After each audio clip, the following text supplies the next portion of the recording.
Okay, we are back on YouTube now. Man, if they pull back tomorrow, then I understand how it works. Because basically everything that has to do with like science and learning, you can probably watch.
Alrighty, guys. Next, we're gonna watch What is the Purpose of Your Life? Episode 1.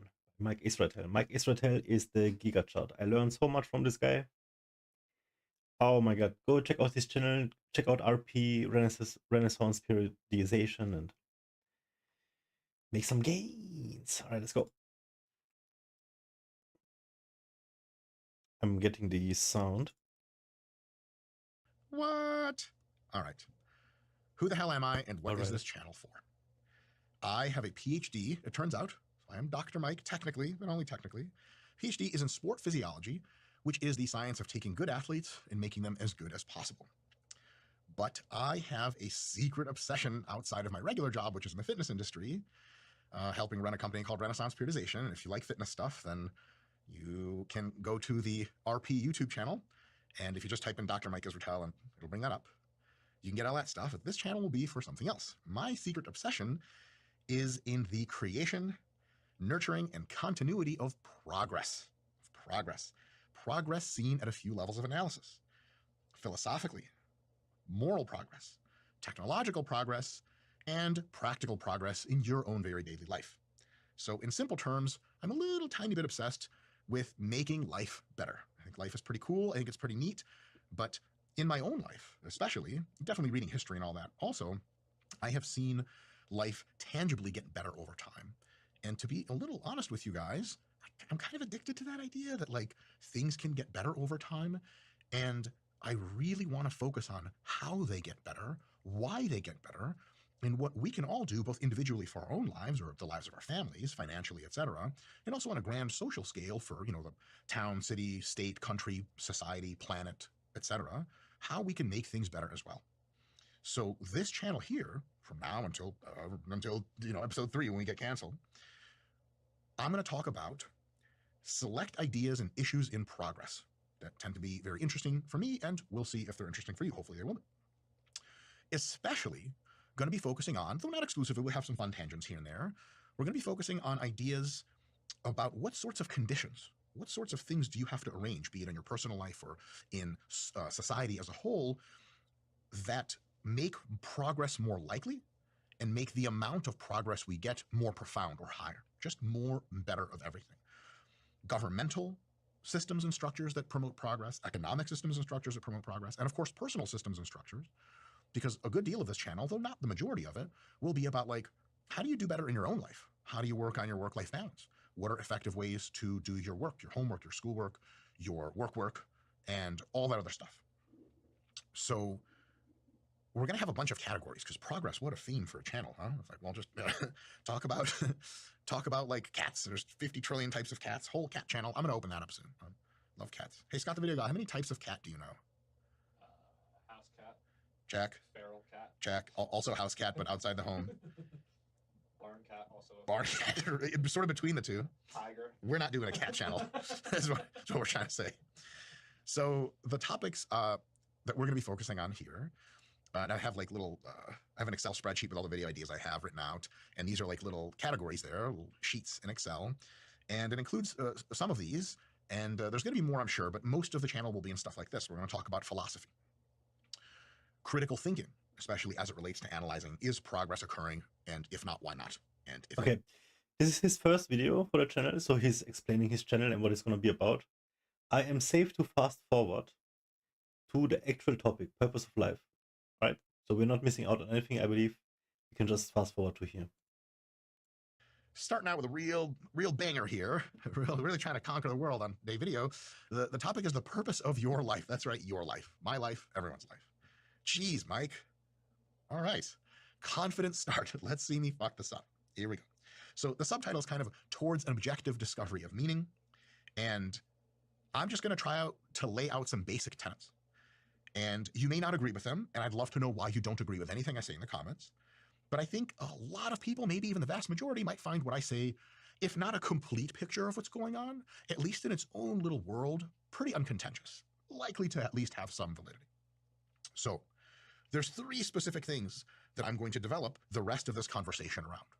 And here they are. These are assumptions. You can call them postulates. And I'll explain them each in their own much more long form, but I'm going to say them all 3 first.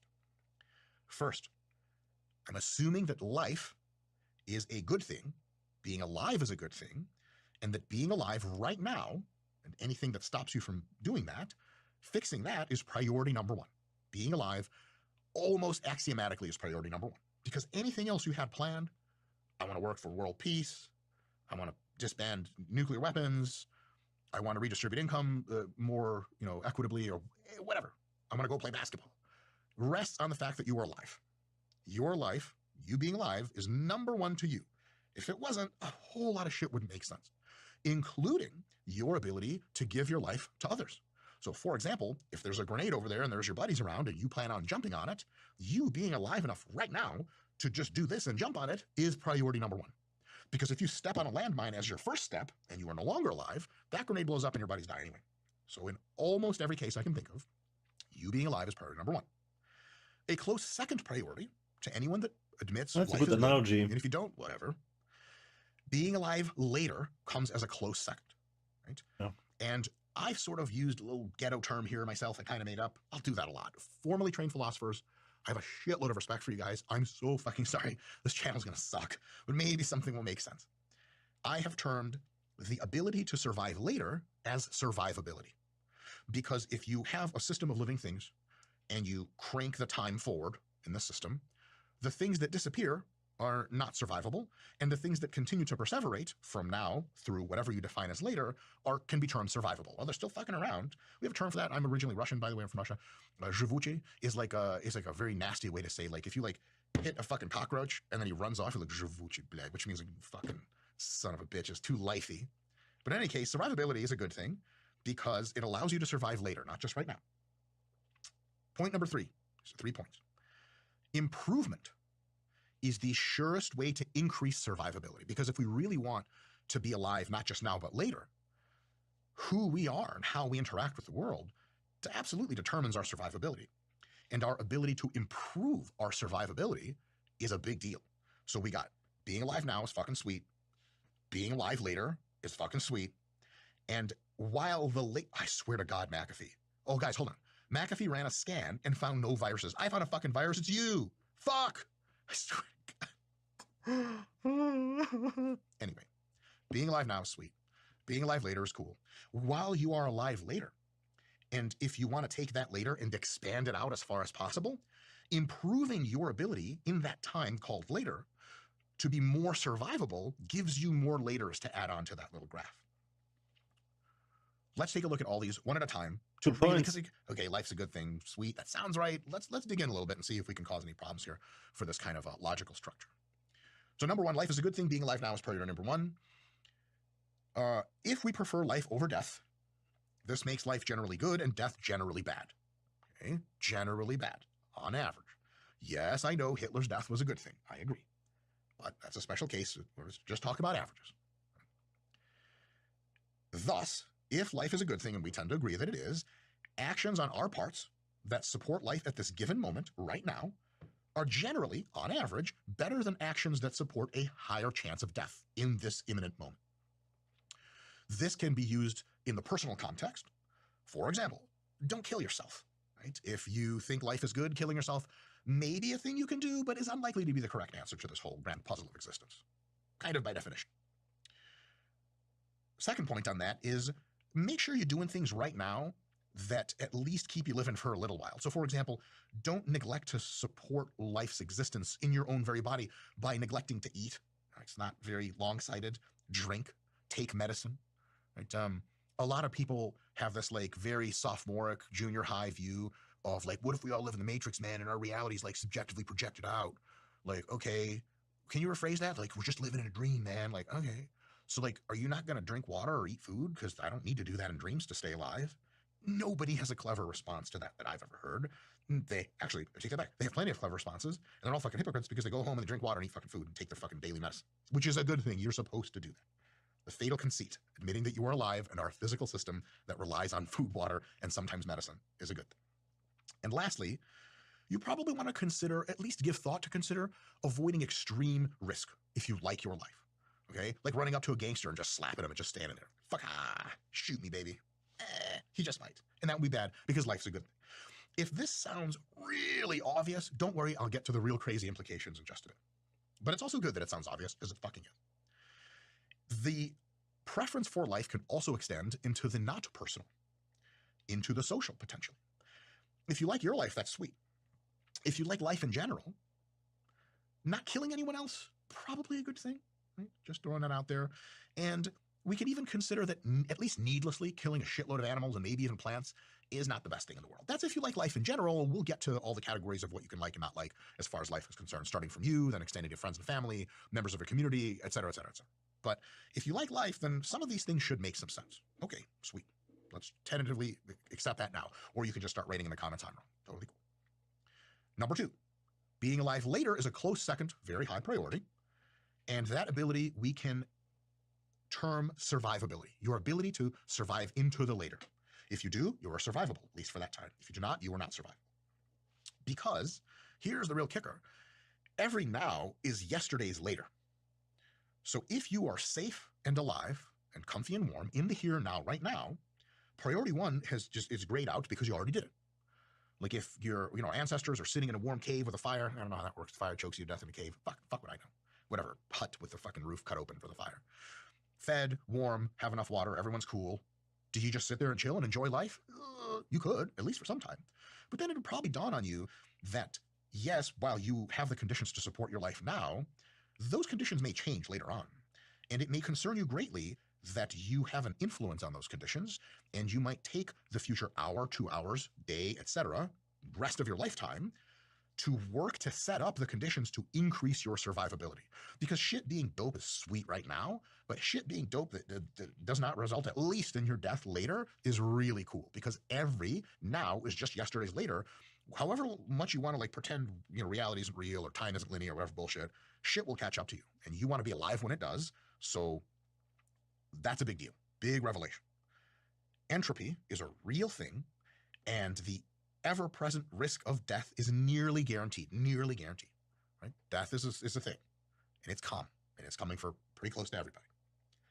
So the way to reduce the risk of your untimely, at least death, is to make yourself more survivable into the future. Using the fact that you're alive now and can alter your environment around you, it may behoove you to alter that environment in such a way as to keep you alive for a bit longer than just now. right? Now, there are at least 2 ways I can think of, and probably a bunch more that I haven't thought of, but at least 2 ways that you can increase your individual survivability, or that a person can increase their individual survivability.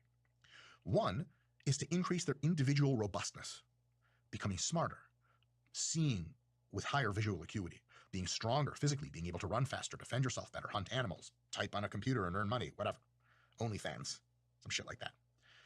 If you increase your individual ability, which I've termed robustness, then you are more survivable. But, and here's the huge revelation from any study of social dynamics at any level, the reason we have societies, and the reason that societies of humans are so dominant on the planet, is that it turns out if individuals cooperate with other individuals in certain respects, the survivability of each individual goes up drastically. Like, whoever the fuck invented pain meds, antibiotics, fucking tanks to protect us from Nazis and shit like that, we owe them motherfuckers a lot, because they're on the same team as we are, and cooperating with them and trading or somehow exchanging favors for them so that they give you some kind of protection or favor, etc. That is the basis of society. There's nothing mystical to it at all. It just better for you to be on a team than not on a team. So increase cooperation with other individuals to help each other stay alive into the future. You are more powerful, All of this makes sense. in many cases, as a member of a team than you are by yourself. But that's not like, man, it's just all team. There's no I in team. Fuck that. There's a me in team, first of all. And second of all, if everyone on the team is better at shit, the whole team gets better. If anyone on the team is better at shit, the whole team gets better. So it's not either or. There's no trade-off there. It's individually, if you become more adept, and if you ally yourself with other people that are anywhere between net neutral adept and positive adeptness, usually that works out to everyone's advantage, or at least to yours very selfishly. So if we value life in the very here and now, we know that later will be in the very here and now, quite soon or in some distant future, but it inevitably sneaks up. We should seek to increase our individual robustness and our ability to cooperate with other life forms, if we really give a shit about being alive in the future. If not, fuck it. Smoke that ciggy and cash out, whatever. You can just fucking close out this video and end it all. I'm kidding. Jesus Christ. That'll for sure get us kicked off, huh? Scott the video guy. Like, Mike, we canceled your YouTube channel. There's no less than 52 references to Getting canceled suicide. every video. Fuck. All right. So, some bad ideas in this regard. If you are short-sighted and you're slacking on developing your individual robustness, your ability to survive into the future as an individual, that's not a good idea, right? So, which is why it probably irks you at some deep level when someone's like 5,000 pounds overweight and smoking 8 cigarettes at the same time and drinking, and they're like, fuck it. And you're like, yeah, all right. I saw a video of this Indian guy smoking 8 cigarettes at When once. shit hits the fan, you don't want to be yourself, you know? Probably not. So disgusting. In addition to that, if you are in a social sphere, which we all definitely are, we're all humans listening to this, probably AI, hello, don't kill me, AI, then there is an idea that you compete with other people, which is true in many respects. But all of those people are on your team, and cooperation almost always produces net benefits over individual action by itself. So short-sighted deleterious competition is a bad deal. Let's just take a real simple hypothetical example. We're in the Pleistocene era. We're sort of devolved humans. We live in a little tiny tribe, and there's like carnivorous 10-foot tall birds fucking running around, right? That's fucking real life, by the way. That's the way the shit was, like, whatever, 50,000 years ago. And if you are like Birds, one of the dude. contenders for being alpha male, They're from above. and the other alpha male contender's like, what are you going to do about it, little bitch? You're like, yeah, perfect English with slang. I didn't know they spoke that back in the day. And, you know, he turns around and you jab him in the Achilles tendon with your fucking stick, and the shit rips a little bit, and he's limping, and you're like, oh, motherfucker. And he's like, oh, okay, cowers. He runs away, and you're like, ha, I did it. And then the giant 10-foot bird comes up to your village, and it's like, what's up? Who's talking now? And you're like, oh, shit. Hey, Jim, you want to come help me kill this fucking bird? And he's like, no, my calf is fucked up, you asshole. You fucked me. You're like, holy fuck, we're both going to get eaten while we're still alive by a giant predatory 10-foot bird because I was short-sighted as fuck and didn't realize the person I hurt was on my fucking survival team, goddammit. So short-sighted, shitty competition is a fucking bad idea, as is not improving your own skills and abilities to become better at survival. All because life is better than death for you. Purely selfishly, there's no need to appeal to altruism or anything like that. Just because you want to fucking live and you realize that people around you in a cooperative manner can help you and you can help them. Like, fuck helping them. You'll do that, but just to fucking play along. But if they help you, your chance of survival goes up. And if you help them, their chance of survival goes up so that they can help you later. And it just keeps going like that. And everyone ascends. By the way, that's what caused civilization. You're welcome. I just solved the fucking problem. Bad news for predatory birds because we literally fucking killed them all, literally with fucking teamwork. But good news for people interested in survival. to that end, and I already cracked open this analogy, so fuck it, let's roll with it. You can look at survival as a team sport. You want every player, individual in this case, to be as good as possible at the game of survival. You want the team, which is society at any level, just you and one other person, family, friendship group, tribe, close-knit community, city, state, society, ecosystem, etc. You want the whole team to cooperate as well as possible. You guys have seen, no doubt, basketball games. We have like 3 superstars on the team. They all fucking hate each other. So they get beat by teams that just have like not one superstar and a couple of just role players, and they can beat that good team just because they cooperate better. Cooperation's a motherfucker. It's for real. So you want every player to be as good as they can. You want the team to gel as well as possible, because in the real world, real life, winning is continuing to be alive and losing is death, which is kind of permanent. Like after you lose a basketball game, you're like, oh man. And if you're in the NBA, you're like, strip club? And they're like, yeah, fuck. After you lose in life, you're dead and there's no strip club, as far as I know. Unless you go to hell. Scott the Video Guy, they must have strip clubs in hell, yes? Dude, where do all the strippers go when they die? Heaven? How dare you? The good ones go to heaven. Anyway. All right. So that was 2 points. Being alive is sweet right now. Being alive is sweet later, so we need to be survivable. And number 3 is improvement is the surest way to increase survivability. So far, we're all players. Some of us more than others. You know what I'm saying? Playa.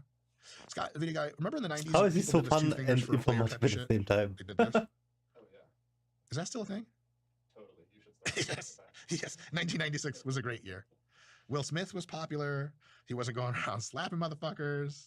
Just in the movies. All right. We're all players on a team.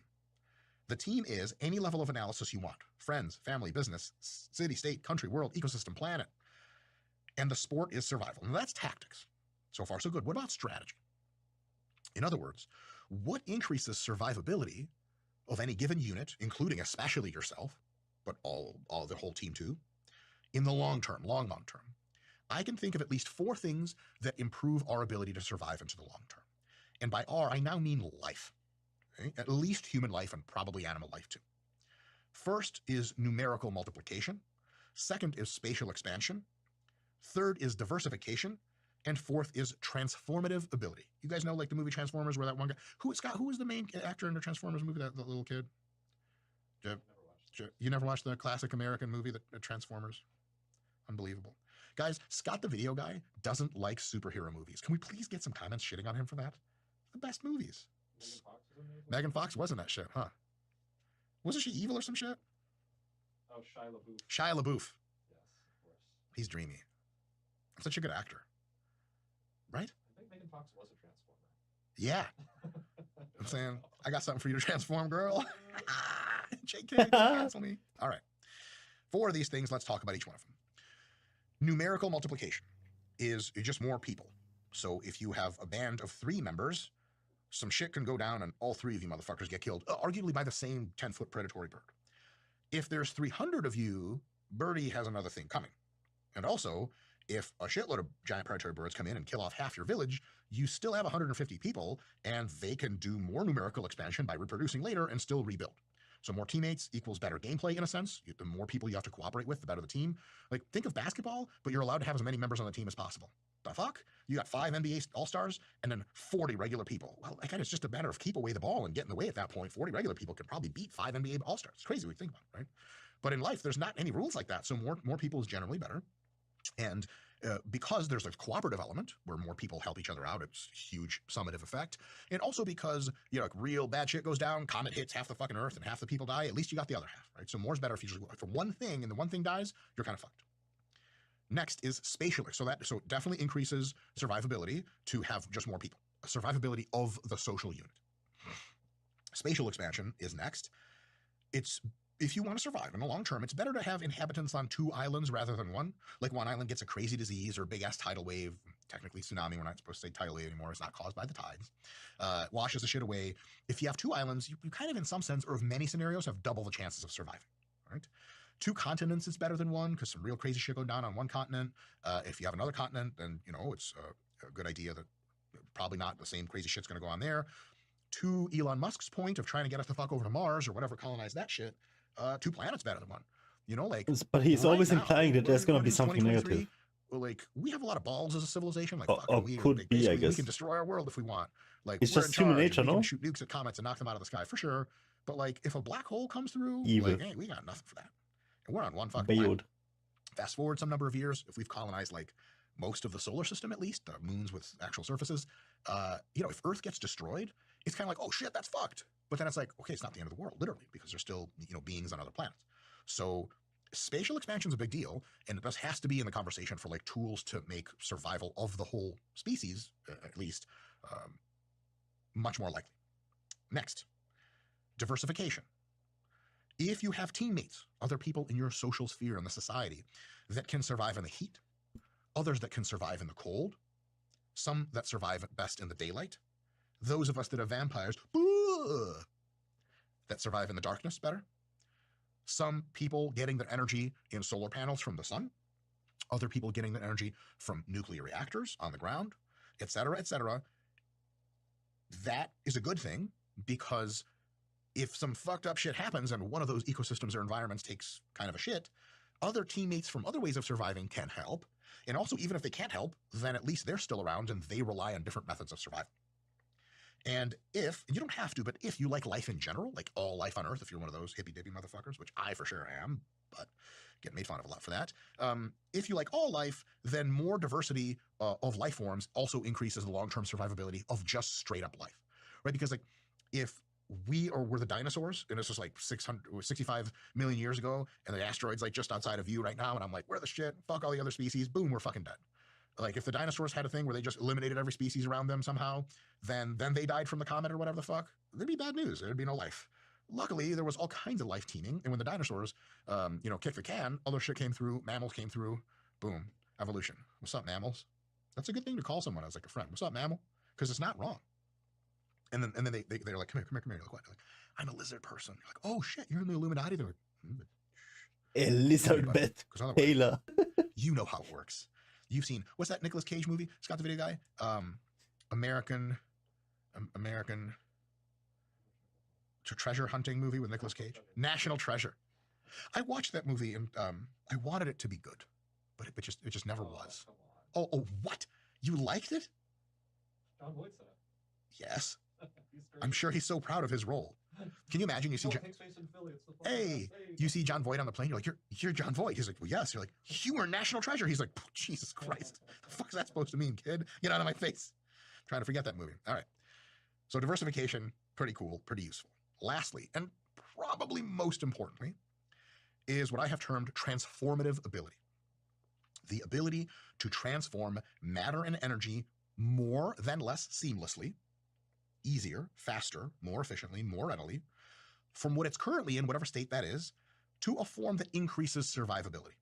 Like, we take sunlight, weird crops that taste like shit, giant farting animals that are weird and scary, and a bunch of energy from all that shit, industrial processes, transform matter into cheeseburger, which helps our survival. That's pretty sweet. All plants and animals do this, some better than others.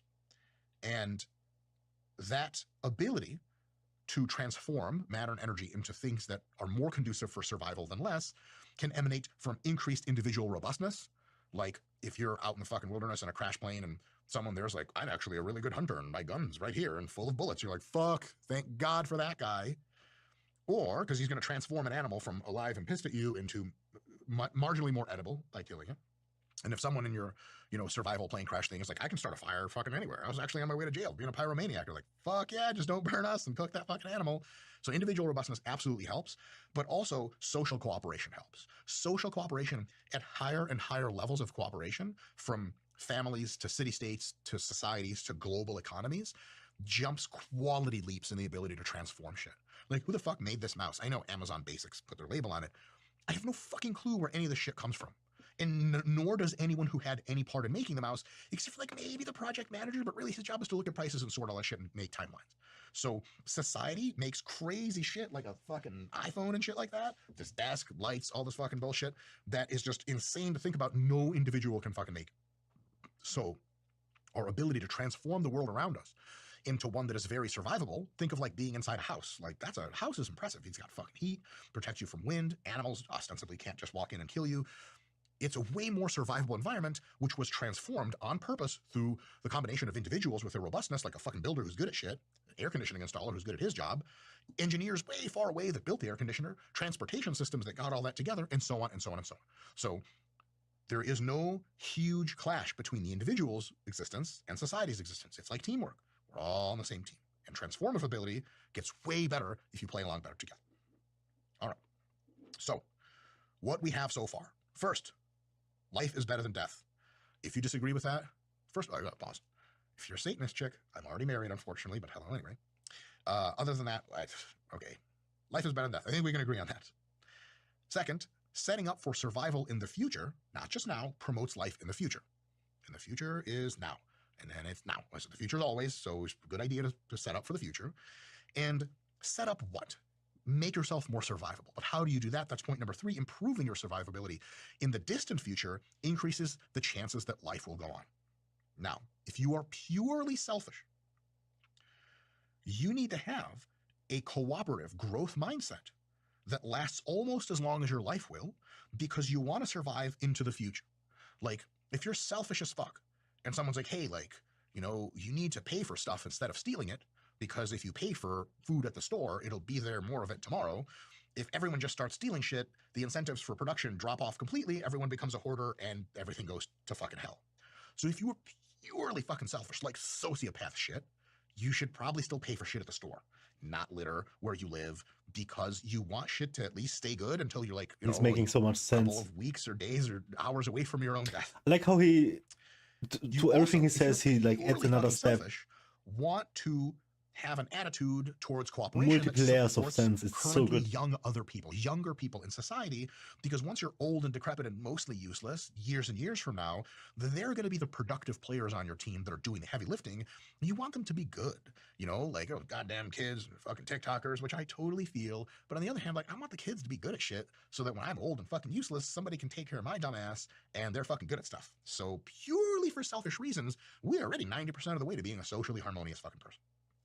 If you only care about your progeny, you and your direct descendants, you need to care about the rest of society and the environment, like physically earth and fucking water and trees and shit like that, because your progeny will be living in that environment, and you typically don't want to piss and shit in your own fish tank, so to speak.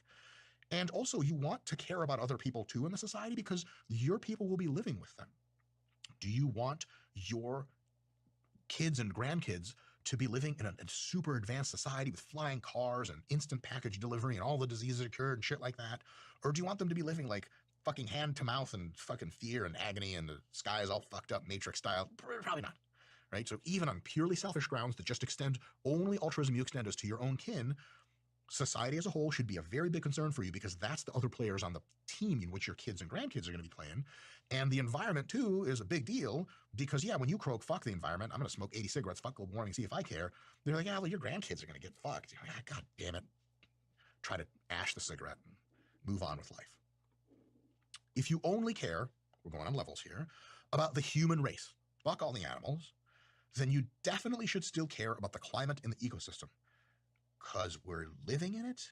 And if it collapses or some crazy shit or really terrible weather starts, and look, hey, real talk, I'm a global warming realist, which means I think it's real. I'll get to that video at some point. It's contributing to it is man-made for sure, but wildly overstated in its negative effects and how bad it is and how soon it will be real bad by politically motivated, insane leftists.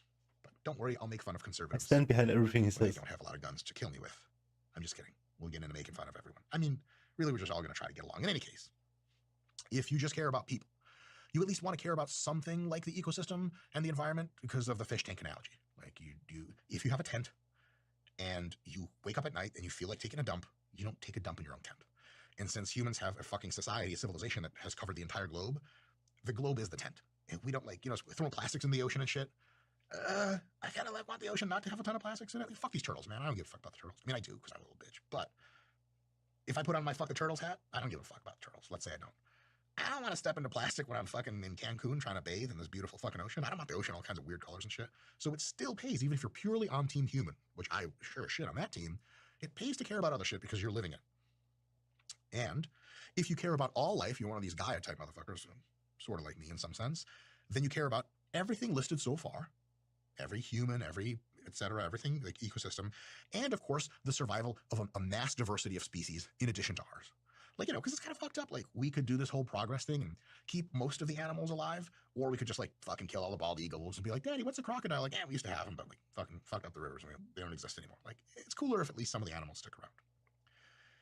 No matter what, if you like life, even just your own, you are going to behave in ways, or at least think I should behave in ways logically, based on everything we've talked about so far, that a lot of other people who realize I'm alive, I want to be alive in the future and as far as possible after this, you're going to start to value a lot of the same things as those other people that have thought this through.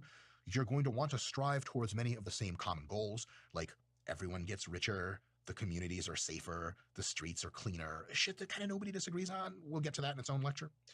You're going to want society and ecology to look a certain way. Like, I don't really know anyone who, like, looks at this beautiful, like, boreal forest of pine trees rocking back and forth and like, that's awful, nuke that shit, put a fucking crater in there instead. Like, really, man? Like, nature's whatever, I'm into sometimes I'm not, but, like, you know, most people can agree that some shit is probably cool looking and other shit's less preferred.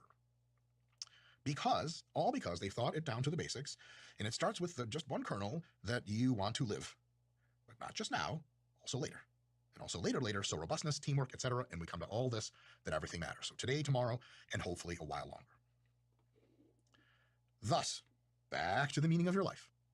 The meaning of your life can simply only be to keep living. And that gives you a lot of shit to do. It gives you making sure you're surviving now, which is like, you're watching this on YouTube, you're probably fine right now. Like, unless you're in a cave and you're running out of air and you're like, I don't know how the fuck we still have Wi-Fi, but I guess this is the last video I'll ever see. If that's the case, I'm sorry. Don't watch this. Jesus, watch some adult films or something. In any case, if you're probably alive and doing just fine right now, but you may care about doing fine later. So you have all kinds of stuff to do to increase your robustness. You can work on your health. You can work on trying to make more money. You can work on trying to buy a better house in a safer neighborhood. You can This video cured me. Politically, I'm getting cured right now. The government to be like, hey, like, in a way that makes sense for everyone, let's clean up the environment and shit like that. There's lots to do if you just care about your life being better and continuing on. That's it. Now, the meaning of your life has to be that. It must. Because if it's not, you're just not alive anymore for much longer. Or you're a fucking pest on society. Other people have to keep you alive, which sucks. It can totally be other things too. I'm not saying like, this is the meaning of everyone's life and there's a new religion and shut up and make progress or you're out. No, fuck no. It has to be you work on making yourself at least alive into the next few hours and hopefully longer. But, you know, you can also have a ton of other meaning in life generated from all kinds of other stuff.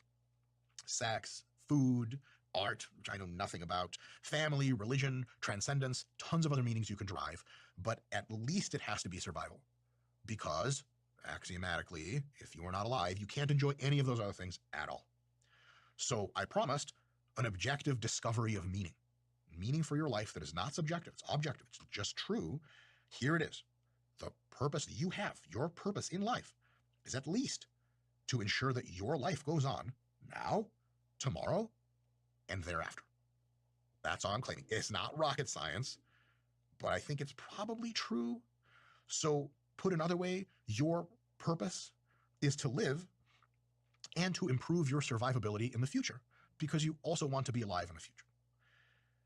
This means that at every single level of analysis, you and we together can figure out what's better to do because it is more life promoting for you, for the village, society, ecosystem, etc. And what's worse to do, like what's less life promoting for you or for any level of analysis, you, your family, society, etc., etc. That improvement of survivability into the future has a name. Point number 3 has a name, shorthand, and it is progress. Progress is what takes from our probability of life continuing in its current state out to a few days to a few weeks. That's progress. A few weeks to a few months to a few years to decades to millennia. And it makes that probability of life more and more secure. A higher probability of life for longer into the future. That's progress at the very least. And it can mean a ton of other things as well. So if you think about it long enough, your purpose, my purpose, their purpose is to progress, to become better at survival. Now, tomorrow, after that. Or at the very least, not shit on anyone else's progress, so that the rest of us can get along with making shit better. Because better is better than worse. Wow, that wasn't really a point, was it? So the mission of this channel going forward after this video and until we get canceled is, because an objective purpose of life is progress, maybe not the only purpose, but an objective purpose of life is to progress, because that's how life goes on. We'll focus on how to produce, support, and expand progress in, I have this written down, all of its many forms, but it's conceded, in at least some of its many forms. Personal progress, moral progress, social progress, technological progress, economic progress, political progress, environmental progress, and so on, and so on, and so on. So that's just kind of what we're going to talk about. And that's what this whole channel is going to be. We're going to do all kinds of funky, weird videos, much like this one, that take separate issues and peel them apart. And interestingly enough, we just did this whole video. I don't know how long it is. It felt like oh wow, the video is done already. We talked a lot about the purpose of life, but not one fucking single time did I ever mention happiness. What the fuck is up with that? What a crazy idea to talk about the purpose of life and just not even pay lip service to happiness. Why the hell did I do that? Because I'm baiting you motherfuckers into watching next time's video, which will be about how happiness interacts with the purpose of your life and what it all means. And, you know, like Arnold would say, come with me if you want to live. And I think I mostly do the Arnold impressions on the other channel, but fuck it, why not do them here too? All right, philosophically, see you guys next time. Wow, the Giga Chat, dude. Wow, I love him so much. I mean, if you're doing everything he says makes so much sense, and the way how he adds layers and thinks forward, the steps ahead of why, is really nice. I like it, dude. And he says it in a way that you can easily understand it, and it just makes sense and click so much, right? I'm gonna watch this every day now till I feel better. I already feel a little better. That was a great one. We're gonna watch more from this progress channel for sure. And I hope you guys enjoyed it as well, as I did. Good one.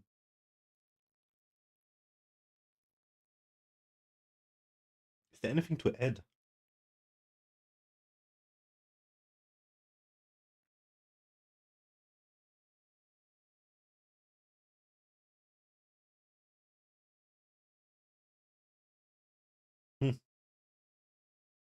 Amazing guy. Alright guys, it's getting late. I am getting tired. We're gonna come back tomorrow. I'm gonna be tweaking Red Dead Redemption so that we don't crash. Probably just have to lower the graphics. And we will see. It's a little weird because the game is running really good on ultra. And then out of nowhere, it crashes like on the same cinematic. And then on random places like indoors. When there is like not much going on, right? So we have to figure it out. Forum says it's just a bunch of crashes on PC. That's a little sad. Because the way the game looks and feels is really amazing. And we just started, like, we haven't even seen anything. But so much for that. I think today is, yeah, it's Thursday already. Weekend is coming up. Alright, anyways, guys. I'll see you tomorrow. Thank you for hanging out. And GG, thank you. Bye.